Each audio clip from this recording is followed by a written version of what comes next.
Quem abriu, diga amém. Glória a Deus. Verso 22. Gênesis 50, verso 22. Gênesis 50, 22. José, seus irmãos e suas famílias continuaram a viver no Egito. José viveu 110 anos. Chegou a haver 3 gerações de descendentes de seu filho Efraim, e o nascimento dos filhos de Maquir, filho de Manassés, os quais ele tomou para si como se fossem seus. Em nome de Jesus, irmãos, que você viva muito e muito abençoado, que você veja os seus netos, os seus bisnetos, tenha alegria em todos eles, possa conviver com todos eles, em nome de Jesus. Continuando, José disse a seus irmãos: em breve morrerei, mas certamente Deus os ajudará, e os tirará dessa terra. Ele os levará de volta para a terra que prometeu solenemente dar a Abraão, Isaque e Jacó. Então José fez os filhos de Israel prestarem um juramento e disse: quando Deus vier ajudá-los e conduzi-los de volta, levem meus ossos com vocês. E José morreu com 110 anos. Irmãos, o que está acontecendo nesse capítulo? Aliás, nesse trecho desse capítulo 50. Aqui para mim é uma das demonstrações de maiores fé na Bíblia, é esse texto. É um texto rico de muitos detalhes. Que o Senhor me dê graça de poder passar para a igreja aquilo que Deus falou no meu coração. José, junto com a sua família, Deus tinha começado um projeto de um povo com Abraão. Começou com uma pessoa, passou para uma família, de uma família virou uma nação. Aqui ainda não era uma nação, aqui ainda era uma família. A família de Abraão, de Isaque, de Jacó, agora de José, estava no Egito. Deus tinha tirado, Deus tinha colocado uma fome naquela região. E José, com toda a situação, os irmãos conhecem o texto, vai para o Egito e depois a sua família vai para ser guardada no Egito dessa fome. E lá eles prosperam, porque José era o segundo da dinastia do Egito. José tinha uma posição elevada e a sua família foi abençoada nesse período. Porém, José, ele já está chegando no momento de partir para o Senhor. E aqui ele está projetando o seu futuro. Ele está projetando o seu futuro. E ele está dizendo: quando o Senhor visitar essa terra e tirar vocês daqui, não deixe os meus ossos que serão enterrados neste lugar, não os deixe aqui. Vocês vão pegar os meus ossos e vocês vão levá-los para onde o Senhor já prometeu para nós. Irmãos, olha a visão de futuro que José tem. Que o Senhor amplie nesse período a sua visão de futuro em nome de Jesus. Porque aqui, irmãos, ele tem alguns elementos e vai nos ajudar a projetar o nosso ano de 2026.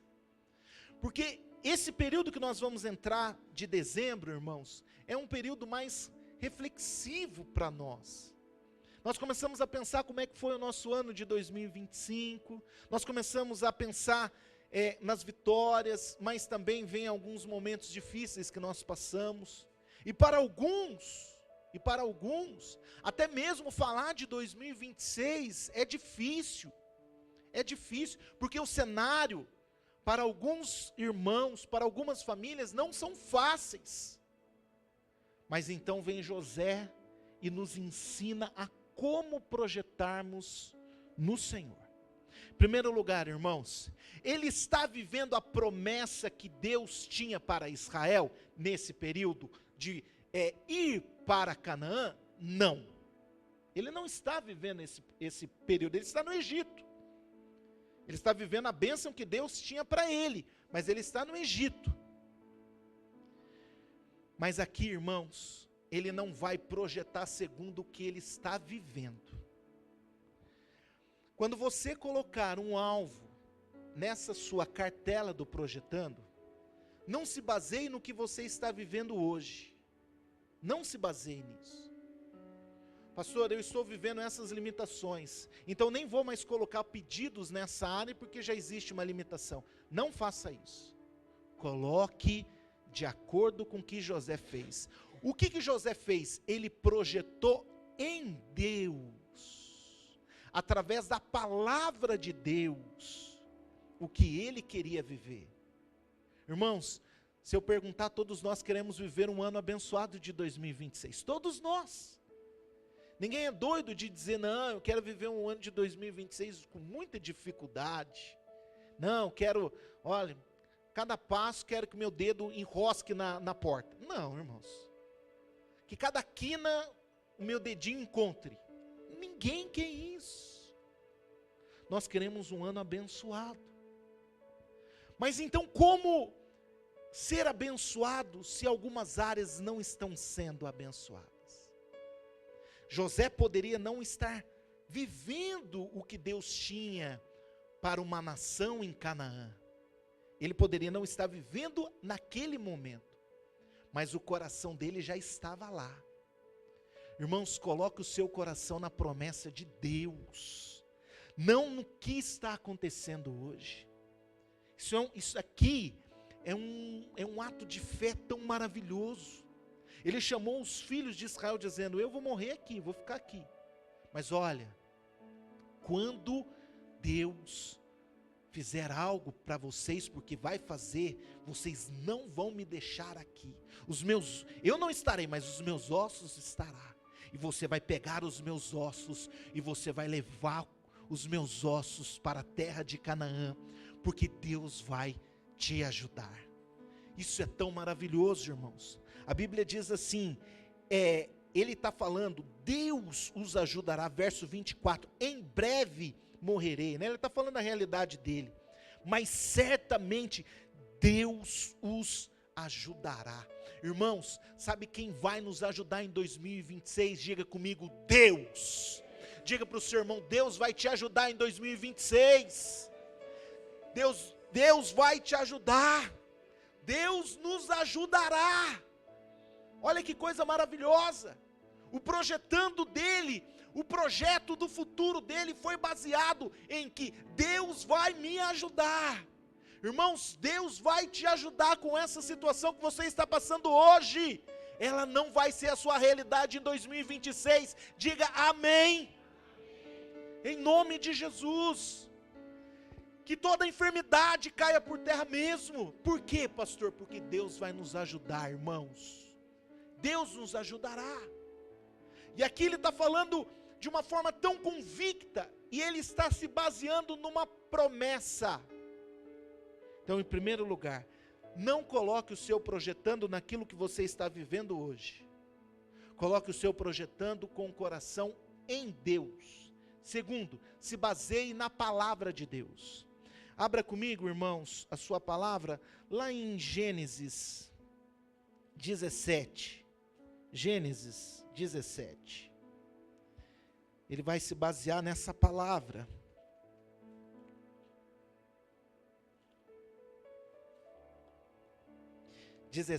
Verso 1. Quando Abrão, ainda se chamava Abrão, estava com 99 anos, o Senhor lhe apareceu e disse, eu sou o Deus Todo-Poderoso. Abrão não sabe, irmãos, mas daqui a um ano Deus vai cumprir a promessa na vida dele de ter um filho. Ele tinha 99 anos, e Deus já estava projetando para Abraão, dizendo, eu vou fazer algo especial na sua vida. Irmãos, se José estava projetando algo, aqui nós vemos Deus projetando algo na vida de Abrão. E ele continua, eu sou o Senhor Todo-Poderoso, seja fiel a mim e tenha uma vida íntegra. Farei uma aliança com você e lhe darei uma descendência incontável. Ao ouvir essas palavras, Abraão se prostrou com o rosto no chão, e Deus lhe disse: essa é a minha aliança com você, farei de você o pai de numerosas nações. Além disso, mudarei seu nome, você já não será chamado Abrão, mas sim Abraão, pois será o pai de muitas nações. Eu o tornarei extremamente fértil, seus descendentes formarão muitas nações, e haverá reis entre eles. Confirmarei a minha aliança com você e seus descendentes, de geração em geração. Essa é a aliança sem fim, serei sempre o seu Deus, e o Deus de seus descendentes. Darei a você e a seus descendentes toda a terra de Canaã, onde hoje você vive como estrangeiro. Será propriedade deles para sempre, e eu serei o seu Deus.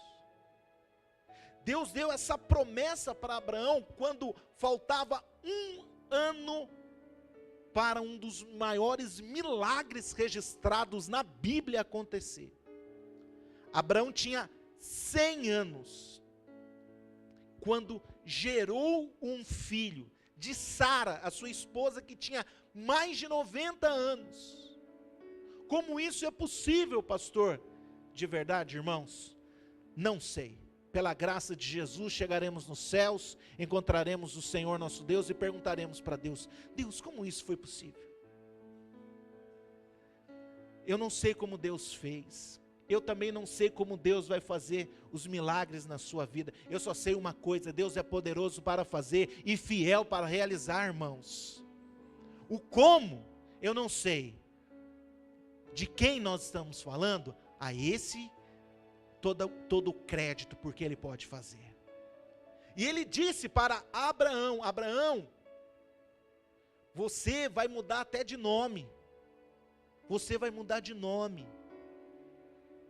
Em nome de Jesus, irmãos, que em 2026, nomes atribuídos a nós hoje sejam alterados.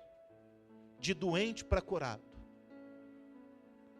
De com dificuldade no casamento para um casamento feliz. De filhos problemáticos para filhos obedientes. Para situações que não acontecem, para situações que vão acontecer e que são realidades.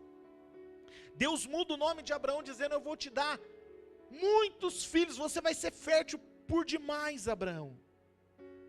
Por demais. Eu serei o seu Deus e o Deus dos seus descendentes. Além disso, essa terra que você está pisando será sua. Será sua. Irmão, se você ainda não tem uma terra em São Paulo, que Deus te dê graça, que você conquiste uma terra aqui em São Paulo, em nome de Jesus. Pastor, não consigo comprar um imóvel. Não consegue hoje. Deus tinha uma terra para Abraão, Deus tinha uma terra para a descendência dele, que Deus te deu uma terra hoje, aqui nesse lugar, abençoado, que sua casa seja uma bênção em todos os sentidos, que você convide os irmãos para um churrasco,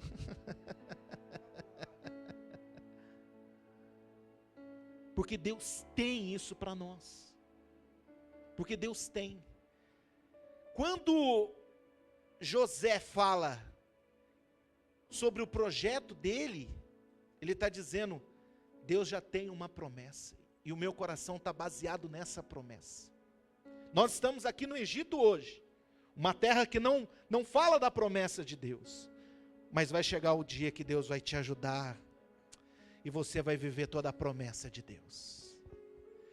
Segundo ponto, irmãos, baseie os seus pedidos na promessa de Deus. Procure na Bíblia. Deus, eu estou com problema na minha casa. Qual é a promessa do Senhor para uma família? Procure, você vai achar promessas. Você vai escrever nesse projetando, você vai orar.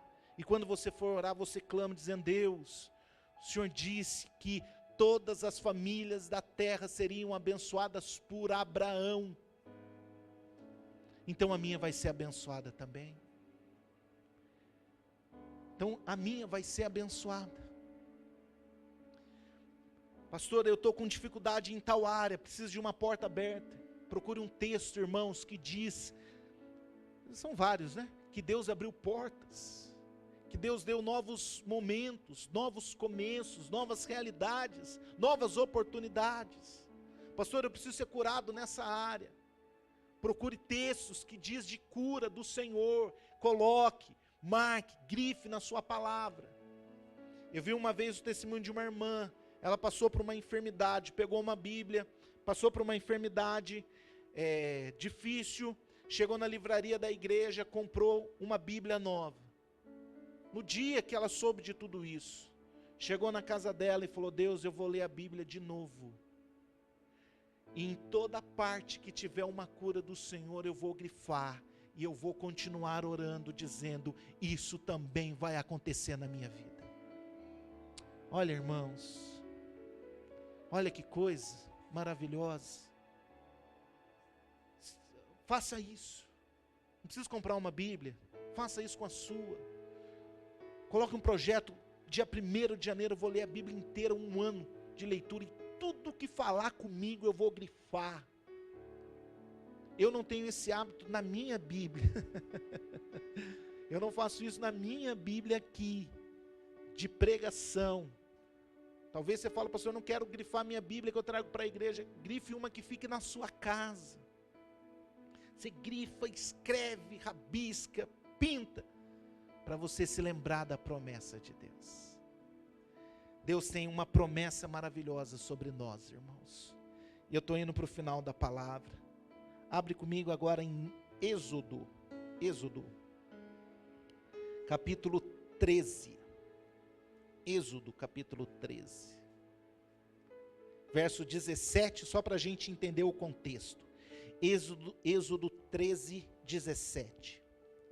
Quando por fim o faraó deixou o povo sair, Deus não os conduziu pela estrada principal que corta o território dos filisteus, embora fosse o caminho mais curto. Deus disse: se eles tiverem que enfrentar uma batalha, pode ser que mudem de ideia e voltem ao Egito. Por isso Deus fez o povo dar a volta pelo deserto, rumo ao Mar Vermelho. Assim os israelitas saíram do Egito como um exército preparado para marchar.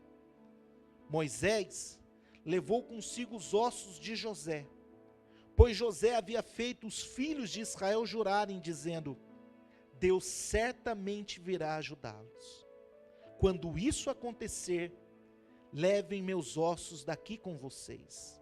E o povo saiu de Sucote e acampou em Etã, à beira do deserto. Como é bom ver a promessa de Deus se cumprindo, irmãos.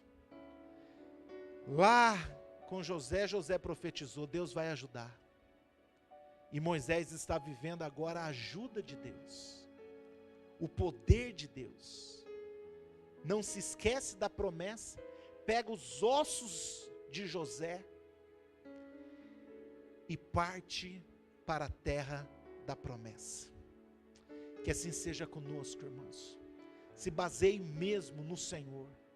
Se o Senhor falou contigo antes da palavra, para que você faça o projetando 2026, para que você ore, ouve o que o pastor tem para falar, irmãos, atenta com o seu coração, aumente o seu número de cultos. Pastor, eu consigo vir no domingo, faça um esforço para vir na quarta. Faça isso, acredite naquilo que sai do altar, irmãos, vai te abençoar. Para isso você vai ter que, porque cada um de nós tem uma realidade em casa, tem filhos, tem horários. São Paulo eu preciso dizer quem é São Paulo, irmãos, para nós? Não preciso dizer quem é São Paulo. São Paulo, você piscou às 5 horas da tarde. Outras cidades, eu falava para a Grazi: amor, vamos fazer uma lista de 10 coisas. Em São Paulo eu faço uma coisa por vez, por dia. E ainda tem que acelerar, porque senão eu não consigo fazer uma coisa por vez. Vamos em tal lugar, é um lugar que você vai. É ou não é verdade, irmãos? É assim. Então o que nós precisamos fazer? Se organizar. Se organize, tente se organizar. Pastor, domingo eu já venho na igreja, está tudo certo. Tente vir na quarta. Tente vir na quarta. Para isso precisa de uma organização. Pastor, eu consigo vir no domingo e na quarta. Preciso vir mais um culto. Venha na sexta. Venha no sábado. Pastor, além disso eu consigo fazer toda a campanha com organização. Talvez você consiga mesmo. Faça. Porque aqui vão ser liberadas palavras. Aqui nós vamos colocando o nosso projetando organizado no Senhor. Aqui nós vamos nos lembrando daquilo que Deus fez, como José disse, como José se lembrou. Aqui nós vamos orando, e que como testemunhos, que nem a Cida teve aqui no altar, irmãos. E sabe o melhor? Que eu não falei para a Cida fazer isso. Ela me chamou lá no fundo e falou: pastor, tem um testemunho da campanha de Daniel. Falei: que maravilha, como Deus conduz o culto. Pensei comigo: olha que bênção. Então vem falar, Cida, daquilo que aconteceu na campanha de Daniel, que nós fizemos agora em outubro, irmãos. Deus tem promessas para nós, não vazias. Não chegar num ano, no dia 31 de dezembro para o dia 1º e dizer: não, algo místico fez com que eu mudasse. Não tem, desculpa, irmão, não tem. O que tem é busca, o que tem é presença de Deus. O que tem é oração da igreja, o que tem é fortalecimento, e Deus vai agir nas nossas vidas. Amém, querido? Em nome de Jesus, se coloque de pé.